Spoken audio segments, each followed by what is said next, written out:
Welcome to another Lumion live stream tutorial, guys. This is Chris Welton from C. Welton Design, and in this tutorial I'm going to cover post-production render passes in Lumion, specifically with the Lumion 8.5 release.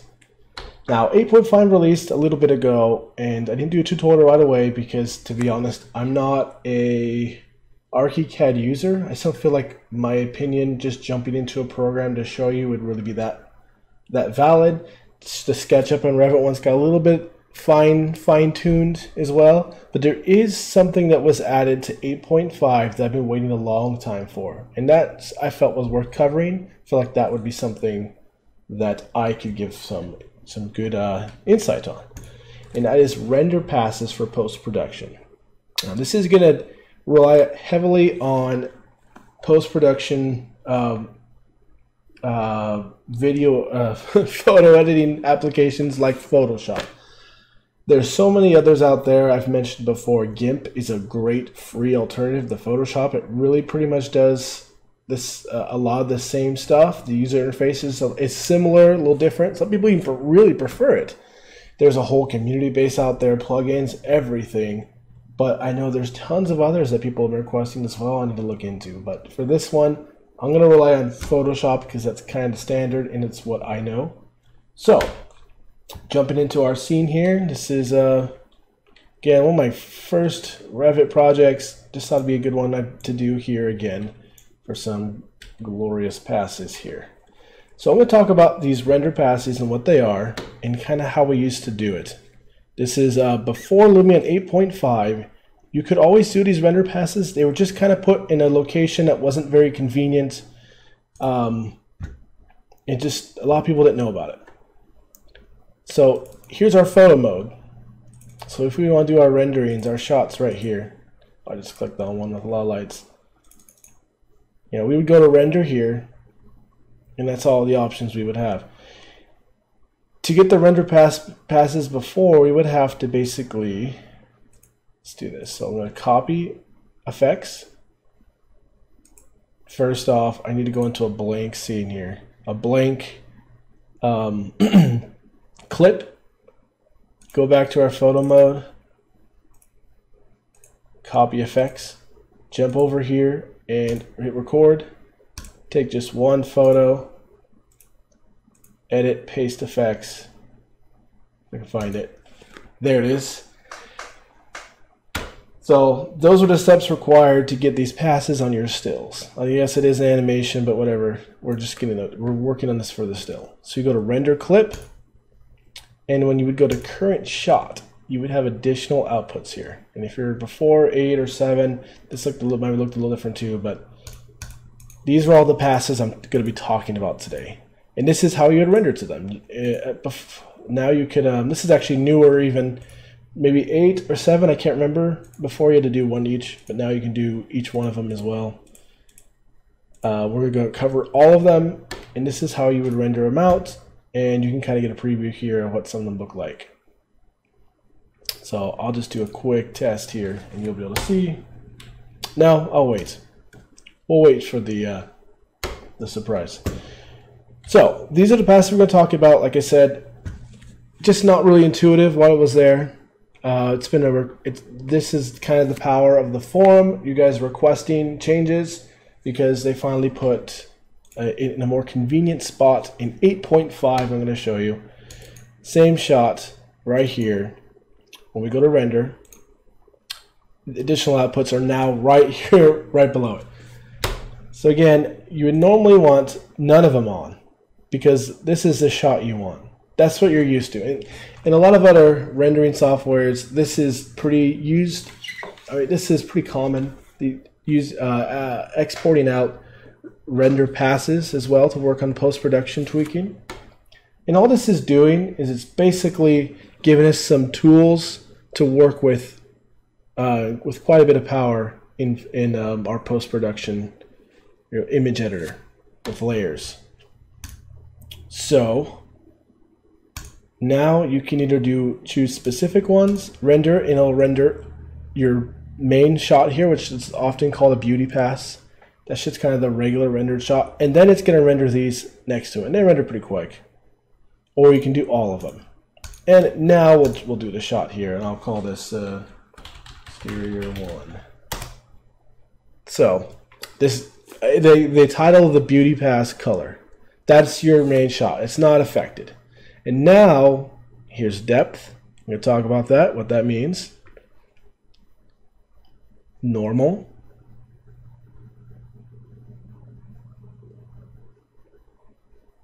Specular. I wish it was a little faster, but lighting pass.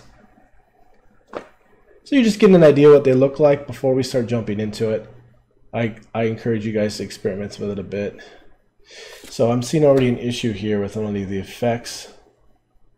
I might have to switch off for this. There's definitely some. There's Material ID. So there they all are. They'll show up in our folder here. Let me jump in here to. Oops. All right, here they are. I just did the exterior. You can see them all cleanly labeled. And the main shot it's still called what it would normally be called, exterior 1. And then they get the underscore, depth, lighting, matte ID, normal, sky alpha. So right off the bat, I'm going to say that some of these things don't work ideally with, you can't just plug it in and shoot it. This one we really need black and white, and we're getting some lighting effects here, which I think is coming from the volumetric sunlight effect, which I just thought would look good on this shot, but I turned it off, and now I'm just going to do a sky alpha map. I'm going to see if that fixes it. Actually, I want to just call it exterior 1 again and replace it. Yes. So kind of problem solving on the fly. We want black and white just like that. Okay. I couldn't teach this concept if we had grays in here. So we're going to go ahead and start explaining what each one of these do, what we can do with each one of these passes, starting with sky alpha.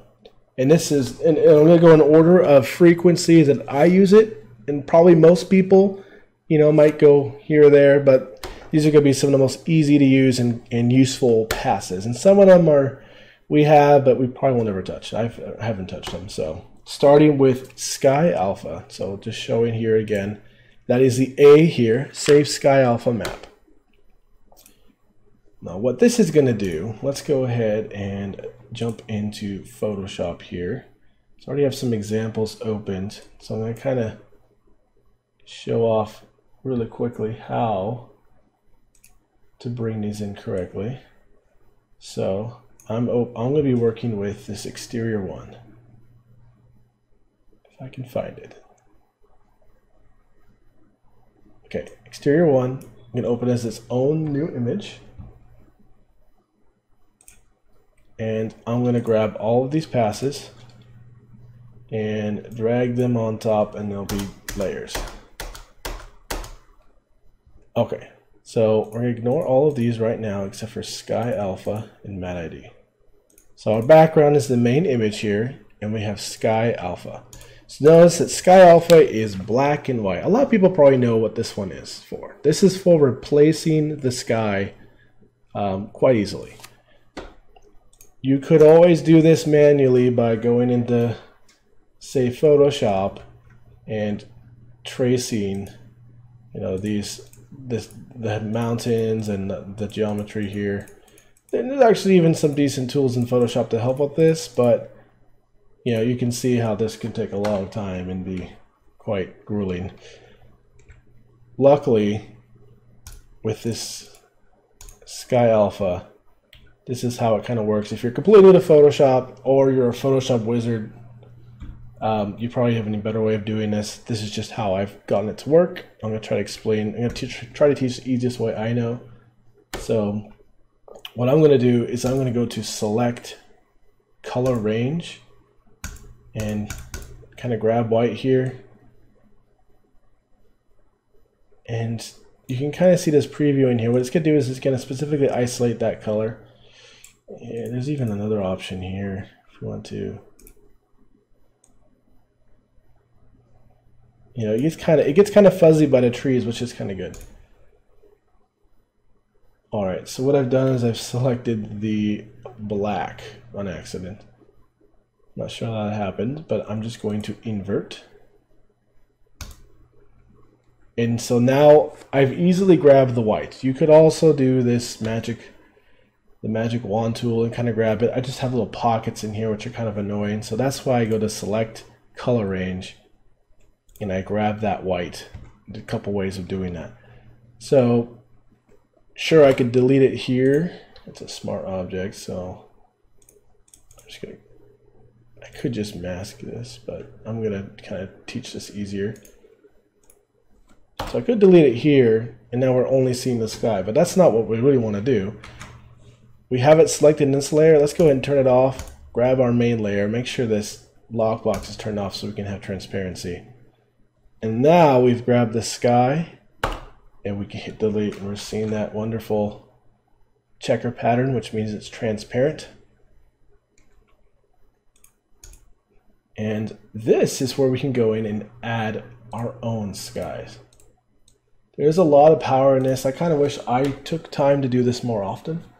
So a lot of real render artists will have a whole library of just beautiful skies. Let's see if I can find one. Beautiful sky. Just do Google Images, and I'm actually going to make sure it's a decent resolution. Important to note before we even jump into this, we need to remember what direction our light's coming from. Sun's coming from over here, so don't have the sun over here. That doesn't work. We need to kind of try to match the lighting of the rendering, or it just looks terrible. So I'm just gonna grab, let's see.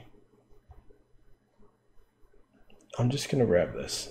Yeah, there's so many cooler ones. Let's see if I can get this actual image. There we go. All right. Okay, so now what I'm gonna do is drag this onto here. Now let's just kind of scale this really quick. Let's see if this even looks good. And put it underneath, and there we have a new sky. And of course we can still adjust it a little bit here and there, what kind of looks good, getting that kind of horizon fuzziness. We could even probably distort it a little bit without too many people caring. And now the lighting's perfect, but that's the idea. And you can imagine that there's some incredible backdrops that you could put onto your renderings that you could never quite create the same way in Lumion. I happen to have hills already in my model, but I could have hills from a photo. Yeah, like I said, this is a pretty common practice, a lot of rendering people. And so a lot of you guys probably already know about this. But if you don't know about it, then hopefully I've just made your abilities much more potent. Another great thing to do with this is you can, if you say this is an actual house on an actual site on a hill, you go out to the site, take a picture, and bam, you can stick that in the background and not have to model everything. Works well with the city. So that's the Sky Alpha. That one's pretty simple. Just remember, we need to see the grab the white, delete it on here. There's other ways of doing this as well with masks. I know I could have used masks as well, but that's a simple way of using that in Photoshop.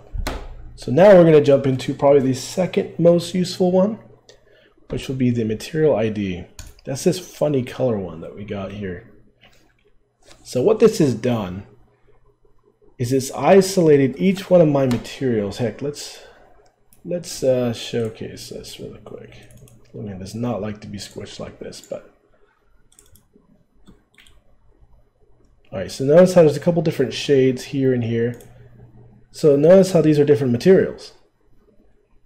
They may look the same, but I think because of the ivy, I happen to make them two separate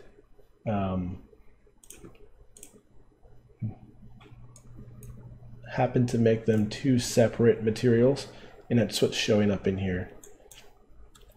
And so what this is doing is giving us an opportunity to easily grab specific parts of our image, so we can adjust them in Photoshop without having to mask them out and trace the edges. Like say in this example, we want to take all of this stucco. Now let's do a stone. We want to take all of this stone and tint it. So again, we could use this magic wand. Oops, make sure the layer is selected. You could use this magic wand and just start grabbing in here. Or what I do is I like to do the select color range. There's probably 50 ways of doing this. In Photoshop, I just know enough Photoshop to just kind of get what I need done in a way. Alright, so I could do a better selection on that. That's what gets kind of nasty with this.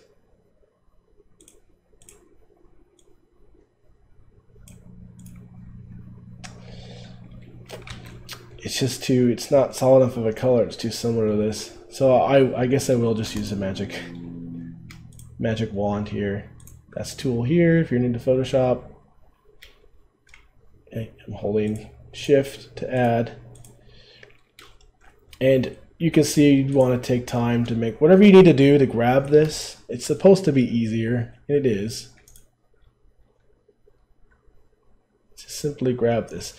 And I'm going to grab this pink too because it is actually a different stone. I think I said the ivy. I was playing with the ivy being at certain levels in different areas.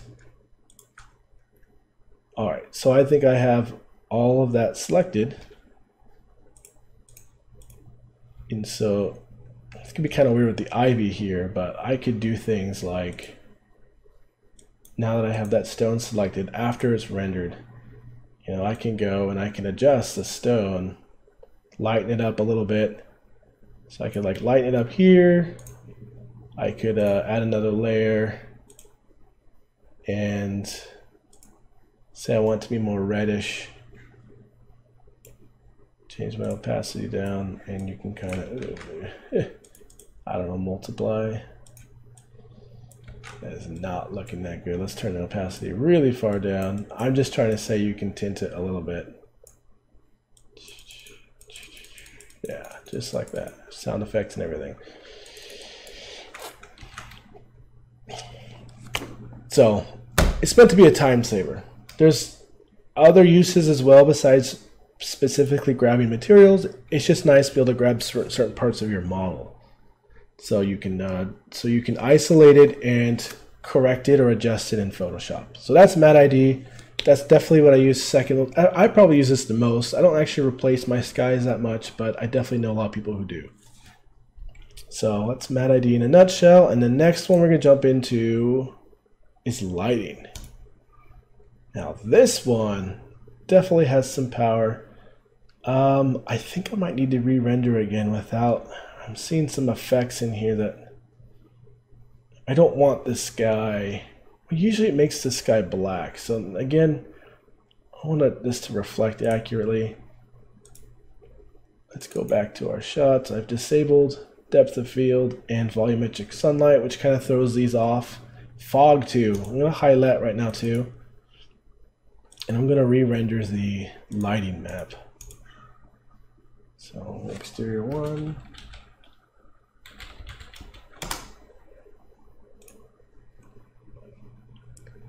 There's our color. I can't turn color off, so just gonna let that re-render. Okay, so this is more typical black sky, which is actually a problem, but we'll fix it.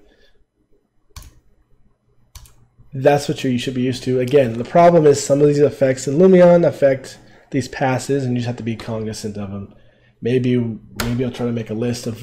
Maybe I'll put a list of ones that I found cause issues in the description or in the comments so you guys can kind of see. I just jumped into a a lot of effects. How do I say that? There's a lot of effects on this scene that I've already put on. Okay, so I'm just going to replace this lighting one. you know, by deleting it first. We still have that pinkish stone.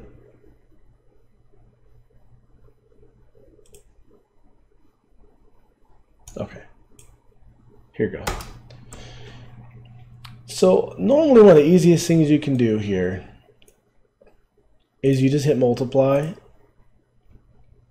and it really kind of ignore the sky right now, but notice how you get some deeper shadows in here. And the sky kind of throws it off. That's my only problem with this pass. Is to multiply. Is the black sky. But again, we can select that. Color range here.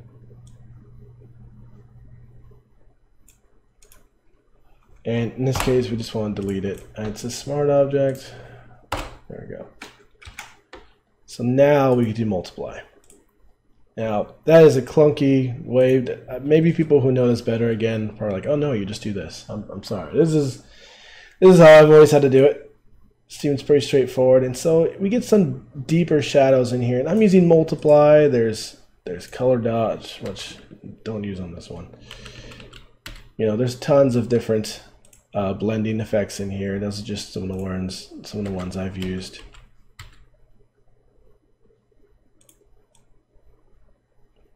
And I found this particularly useful in interiors and some exteriors.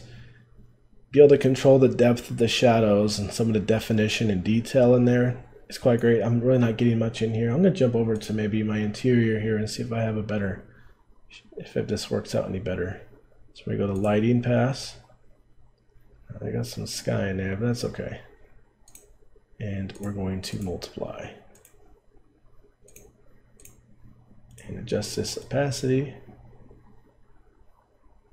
So you can get a little bit deeper on the shadows. It's all about control. In fact, you can even do the opposite. Now you don't want to do that. It's a spur of the moment. Usually multiply. Let's keep it simple.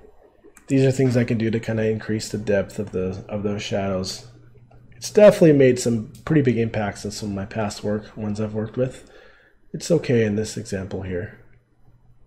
Again, there's just having this in here in Photoshop, there's like 1,000,009 things you can do once you're in here, especially if you know Photoshop a little better, that really help you tweak this. These are just tools, templates to work with to save you time. So that's lighting one, and I'm gonna show you another method I use as well for a lighting pass that I've heard from others, because this is one I use quite a lot as well. So there's some alternates to kind of work with that. I mean, it's good as it is, but there's some other ways of getting this where you don't have to worry about taking the sky out or getting some softer shadows to help blend in there using the styrofoam effect. I'll cover those in a little bit. So next one is the depth, or Z depth. Well, you know, it's the distance kind of from the camera. In a lot of ray tracing renders, this one's pretty invaluable because when you want to add depth of field in V-Ray, your render time skyrockets because it actually is doing some legit calculations to get just right. Honestly, a lot of people like to just do it in post because you can do it pretty much instantly. There is actually, but I'll embarrass myself right here. There's a blur, lens blur, but it is not letting me do it. Let me try it again. Filter, blur, lens blur in here, and then you can choose source, layer mask.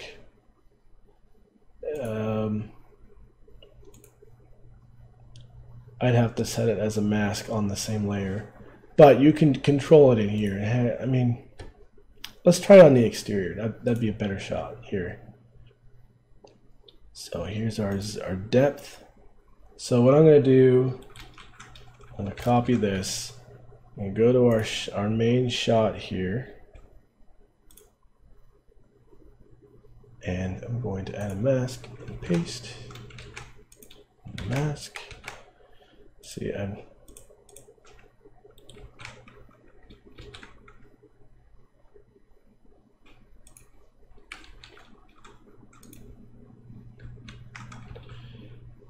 I must be doing something wrong, but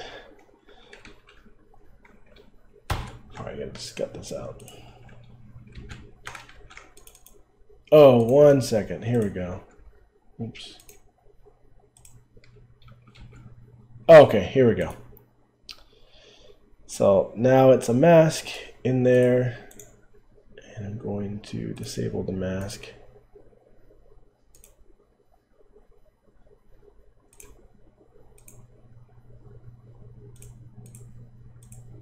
Okay. Now I'm going to go to filter, blur, lens blur, layer mask. All right. So notice now it understands how far away those. This is a little heavy. Notice how far it notices how far away those mountains are, so they're blurred quite a bit more than the building here. Of course, we want the building to be in focus to take into account how slow this would be. Let's do it. Let's go to 40. It's 40, 20. So I mean that's still a little extreme there, but they're blurred a little bit more there. We can turn that on. We got some blurring. So I don't have any use for it because Lumion depth of field is instantaneous and your previews pretty dang well. But if you want the absolute best control would be in Photoshop if you really know what you're doing. I just want to show that you can do that. So that's step pass. You know, I'm going to go over pretty quickly because I don't use them. Specular highlight, I'll just explain what it is and how it could be used. So notice that everything's black and white except for this green. What's up with that? So the specular highlight is the reflection, specifically what's being reflected in this shot. And again, this might need to be reshot. Let's redo this without. Let's redo this without the effects that are throwing it off. Sorry about that, guy. I wish I had anticipated this. But I guess problem solving on the fly kind of shows you guys what could happen. That's more what I'm used to. That's what I would expect to see. That is specifically only the reflective parts of your building. I happen to have a little bit of reflectivity on my stone, believe it or not, some of my stucco, and the gutters here are reflective, and so is the concrete here. So what you can do with this, jump back into Photoshop. I'm going to delete this one and put in the new one.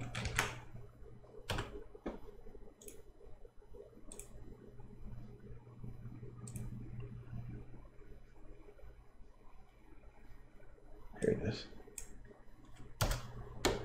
Alright, so again, why is this green? Because it's metallic. If it's not metallic, you know, it's going to reflect white. But if it is metallic, it's going to reflect the color, the base color of it. So, I imagine you could do some sort of blending in here. So that brightens the highlights a little bit more. You could even do that more and more to really emphasize it. So there's some power in post-production. Again, I've never had to use it, but it's there. And I'll cover the last one, which is normal. So you know what you just created? You just create a normal map for your rendering. Just as you remember, a normal map tricks the lighting in your render engine to look like it's bumpy when it's really smooth.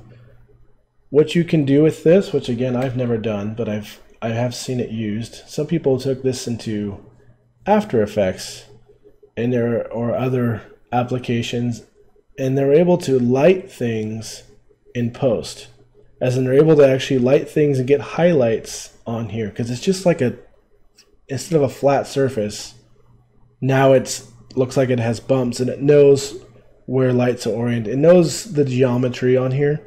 I know it's kind of weird. You're probably never going to do it, but just so you know, you can. You can technically kind of tweak some lighting in here to kind of affect your 2D image. Kind of cool in theory, but again, I don't think you guys are going to use it, but it's there. And I'm just going to show really quickly now a couple other methods I have used to get a it's called a lighting pass. Some people call it like a AO pass or ambient occlusion pass, or there's lots of names for it as well. It's really common when you're rendering in the other engines. And like I said, the Lumion one works well when it makes the sky black. There's another thing I do. I learned this one from the forum. Why the forum's awesome. Go to snow. I know. Wait. Snow density up, snow layer all the way up, cloudy off, speed off, density off. Snow layer. Okay. Huh. So we got some color in here. I'll be honest, I always remembered it being only white, so they might have adjusted this since. Maybe I'll try it on the interior scene. The idea is it's supposed to just make everything white. So cloudy off, snow density off, snow layer all the way up. No, I think they really might have changed something in the engine. So just maybe it just doesn't work super well. Then I'll just go ahead and go to my second option here. Back to our Cibola here. Turn off snow now. A lot of times I will render out the styrofoam effect, which just moved and is now here.